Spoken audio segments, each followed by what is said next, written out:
शिव पुराण के 42वें अध्याय में बताया गया है कि भगवान शिव की भक्ति मनुष्य के जीवन में शांति और संतुलन लाने का सबसे सरल और प्रभावी मार्ग है।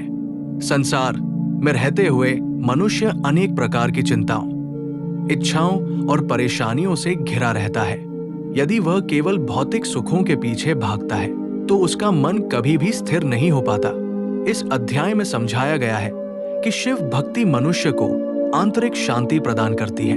जब व्यक्ति नियमित रूप से भगवान शिव का स्मरण करता है और उनके नाम का जप करता है तो उसका मन धीरे धीरे शांत होने लगता है।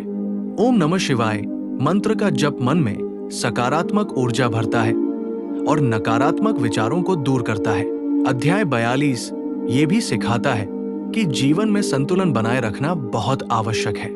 अत्यधिक इच्छाएं और लालसा मनुष्य को अशांत कर देती है। जो व्यक्ति अपनी इच्छाओं को नियंत्रित करता है और संतोष का भाव अपनाता है वही सच्चा सुख प्राप्त करता है।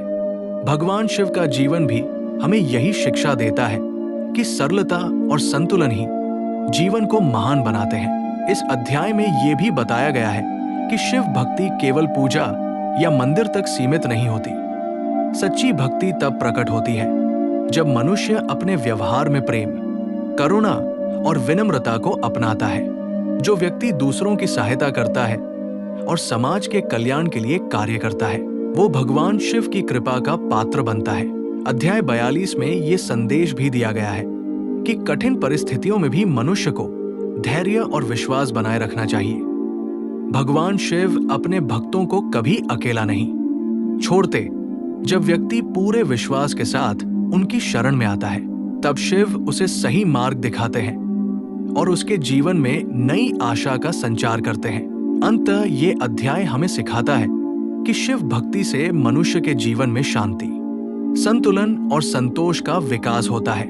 जो व्यक्ति सच्चे मन से भगवान शिव का स्मरण करता है उसका जीवन धीरे धीरे सुख और आध्यात्मिक उन्नति की ओर बढ़ता है। यही इस अध्याय का मुख्य संदेश है। शिव भक्ति अपनाओ, मन को शांत करो और जीवन को संतुलित और सुखमय बनाओ।